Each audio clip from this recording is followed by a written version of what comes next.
Alright guys, so I just got in my customer's ear. She have had her spark plugs done, but you know us, we're gonna end up checking it anyway, just to see the condition of it. But that's the last upsell. At 180,000 miles, we pretty much got all the maintenance. So at least we're gonna cover all the maintenance. That is a big deal, guys. And maintenance is very important. You have to maintain your car to make it last. So I'm headed to the dealer now to get this 8-speed ZF 8 HP transmission part. Remember, the pan has the filter integrated into it, so I'm just gonna get the pan and the fluid. Guys, we going with Mopar 8 and 9 speed transmission fluid. We're not using, this is a sensitive transmission. I want to go in with the proper fluid.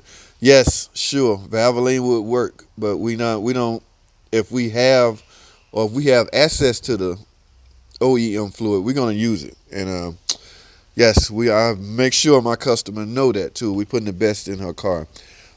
We did end up scanning this first because I like to scan these cars first, make sure there's no major fault codes in the computer. We don't want to be blindsided by anything. It could be a P0128 or a cat converter code stored in the memory. That could give you problems down the road. It's nothing like completing a job and then calling your customer and telling them they needed a $1,000 converter. So yeah, we don't want to be blindsided in any way, shape, or form. So we got the transmission service, the differential service already been done, the throttle body injection cleaner, the coolant flush, and the brake flush. Brake flush is important, guys. 180,000 miles. We're just gonna simply flush out all the old fluid and go back in with new fluid. And last but not least, this 3.6 Pentastar has a small tick. Y'all heard the sound. It didn't sound as bad as I thought it would, but at any rate, it's gonna be gone when we done, because that's what we do.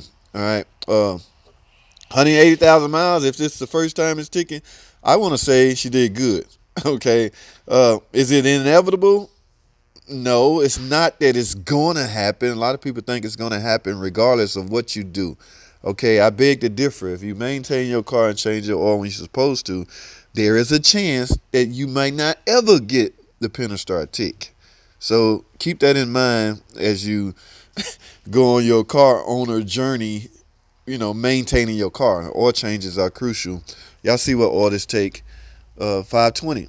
All right. In fact, we might just throw in an oil change. I got to call and ask her when I'm gonna look at the condition of all that, but you don't see a dipstick on there. That's how you should know this car is equipped with a ZF 8 HP transmission. So guys, we got a lot of work to do today. All right, I'm headed to the dealership to get her parts, OEM parts. This is a nice looking Durango. Yes, it is. And I highly recommend she maintain it and keep it. The rotary shifter is what gave me away as far as what transit. It could have went either way, 5-speed nag or the 8 HP, but this one have 8 HP. So guys, y'all stay tuned. I'm headed to the dealer. Let's get it.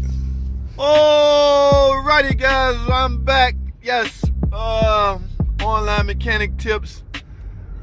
We're checking back in at Brothers Motors. Guys, I just left the dealership. I had to get some parts for my customers. Okay, yes, we're in the middle of doing a ticket job on a Dodge Durango, guys. It had the 3.6 Pentastar engine in it.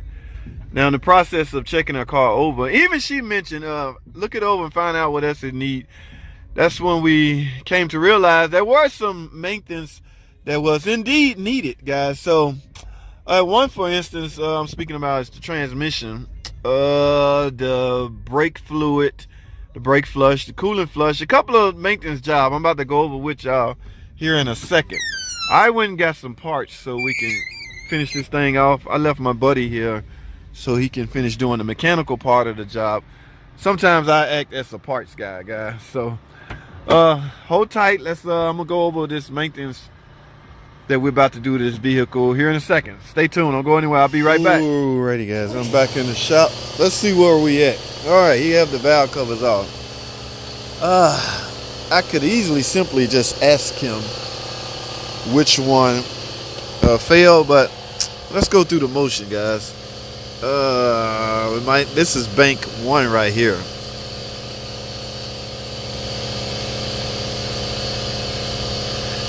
Remember guys, this is the JT field test. It will not work if the cam lobe is on top of the suspected rocker arm that's in question, right? Right. So you may have to rotate the engine to find uh, that lobe that's in question, or that rocker arm that's in question. Like, say for instance, now I don't feel one. That does not mean there is not one. In fact, that's why you have the breaker bar on here. He's getting ready to rotate the engine over, I assume. Yes, one of them has collapsed and one of them is ticking. Typically you can look, see you have the tool in place. Typically you can look at the cam lobes and tail, but in this case we may have to rotate it to get the lobe up off of the suspected rocker arm that's in question. All right, so stay tuned. All right, guys. So yes, we got her done, guys. We tend to keep these just in case the customer asks for them. We're never gonna reuse these. I don't even care if they check out good. We're never gonna reuse them. Now, he found one, guys. One, but one is all it takes to create that noise. I'm never gonna go through all these and find that one to show you. So you got to take my word for it. The point is, I want to bring up the most important fact of this is, because she jumped on it as soon as she heard the ticking noise, she was able to save money from purchasing a camshaft. She don't need a camshaft, guys. It's simple as that. She jumped on the tick when she first heard it. She gave me a call. We was able to get her done. Here's all her old rocker arms. She don't need a camshaft. You talk about money saved. That's the reason why I was able to keep the estimate low. I did put her on notice to where this is a generalized estimate. If you need camshaft, I may have to give you a call back, but she never got that call back because I never needed the cam. I found out that I never needed the cam. All right. Yeah, I probably passed up the one. Yeah, but here's all her 24 rocker arms. And that's that, guys. We went in, we used intake seals, of course. The intake had to come off. That would have been a perfect time to do the tune-up, but like I say, she already had her plugs replaced. So we can chunk this. It's trash. Alrighty, man. Welcome back to the channel, guys. Y'all can see the sun slowly going down. It's almost 5 o'clock. Go figure. Well, anyway, guys, I'm coming back to wrap up this job. I'm actually finna do the final checks and the final test drive, the final scans. I will drive this vehicle, make sure all the monitors run, make sure it will pass emission, make sure everything, make sure the whole 9 yards, make sure it is set to go. All right, my name is on the line here, guys, so I want to make sure everything is on point. Okay, so I'm gonna have to go around the other way, I see, but I'll talk to y'all about what happened and what we did, and we'll talk some more on TDC, guys, test drive chat. All right, y'all stay tuned. Ooh, righty, guys, from the looks of things, I'm gonna try to clean this baby up. It looks like he have it done. I'm gonna do the final checks, final test drive. Where's the key? Where's the key? Oh, it's in here. So they waiting on me. Yes, y'all hear that? Sound a whole lot different than it did before, right? Yes, let's go under here and verify. Pearls like a kitten. Oh, I'm gonna show y'all the rocker arm he found broke. Well, y'all know how a broken rocker arm look, right? I was unable to show you because he hadn't pulled, and the cam was on the bad rocker, guys. Remember I told y'all, the JT field test will not work unless the cam lobe is off of the affected rocker arm. All right, that's the only way you're gonna feel that. You can't have anything pressing on that rocker arm, or the test will be misleading. This is a beauty, guys. All right, yes, that ticking is gone. We got new oil. He did end up changing the oil. This is the one we did the trans service. We did a coolant flush, fresh brand new coolant in there, guys. We drained and flushed out all the old coolant. Brake, yes, we ended up doing the brake system service. Okay, and what else? We did trans service. Remember, there's no dipstick tube or dipstick. So everything is done underneath. We went in with a new pan. We got new fresh 8-9 speed Mopar transmission fluid. That's what made the estimate go up a little bit. It's really not much I can do, but I recommend, because it's a first service, I recommend we not disrupt the kind of transmission fluid used. Okay, this is 182,000 miles, and it's the first one. Y'all know it's kind of risky doing a transmission service if you've never done a transmission service after 100,000 miles. There's a whole bunch of horror stories out there on what could happen. Some people tend to believe if they just leave it alone, nothing will happen. And on the contrary, or for the most part, this transmission is considered field for life. Now, that's a whole nother debate, guys. This transmission, this vehicle is long gone out of warranty. Okay, you're on your own basically. So it's ill-advised to listen to Chrysler at this point, because the car is yours now. It's your baby, your puppy. Everything is your responsibility. So they have nothing to do with your transmission if it fails now. Okay, now I'm trying to refrain from saying what they really mean is it's good up until the warranty is out. But in so many words, that is the case. Now that you're out of warranty, it's up to you to maintain your transmission. So I highly advise you to service it. All right.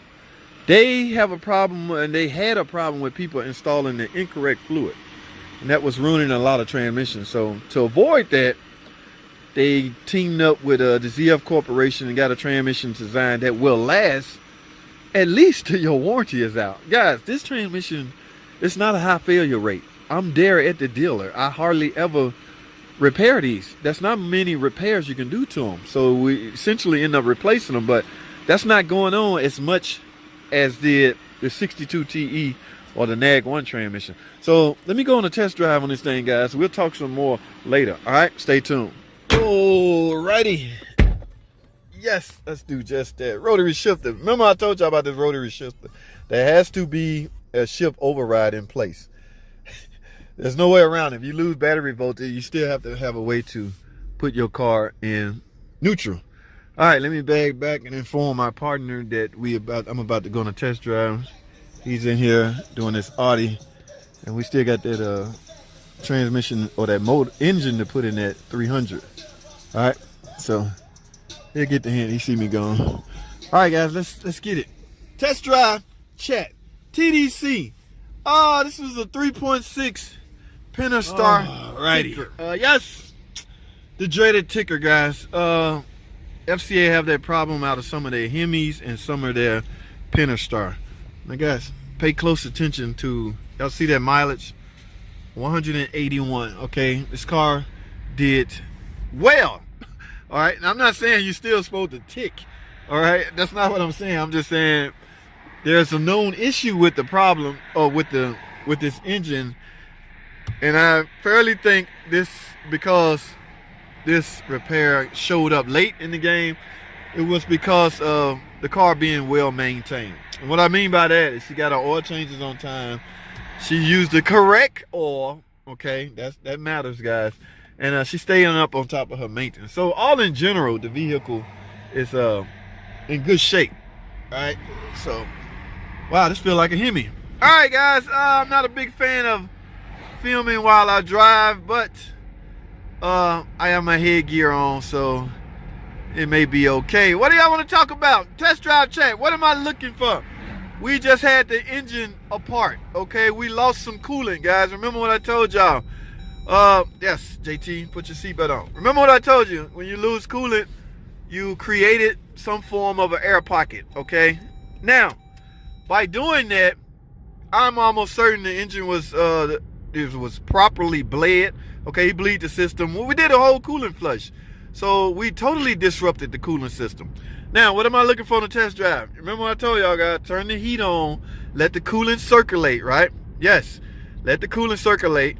All right, when it circulate and your heater is extremely hot, that means that most, I'm not gonna say 100%, but most of the air has been eliminated and your cooling system is back on point. Okay, that's the whole idea, to get the air out, go in with new coolant. That's the whole purpose of a coolant flush. Now, remember, guys, we did a transmission service. I am driving, this is an 8-speed rear-wheel drive transmission. At 45 miles per hour, I have gone through all 8 gears at this point. Okay, depending on the RPM, but yes, I want to say I've gone through all 8 gears, which means all 8 of those gears clutch packs have been filled. All right. Yes.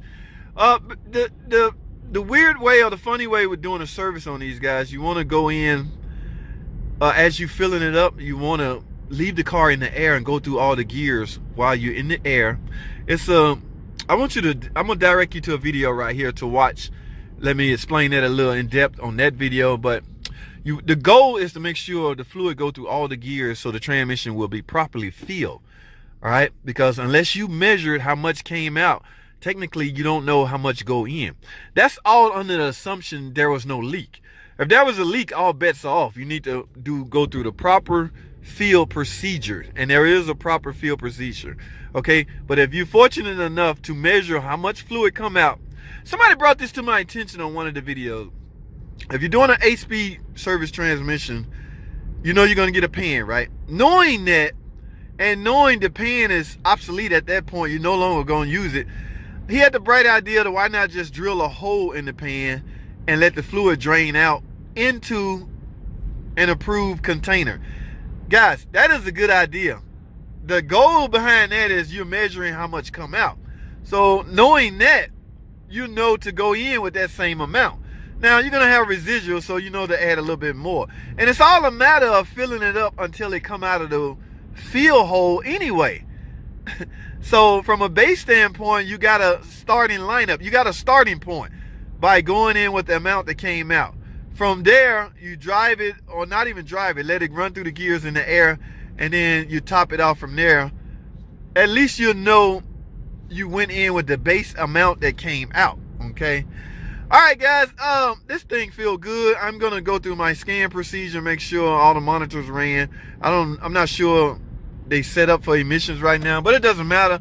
I want to know. I want to let the computer tell me that everything is normal.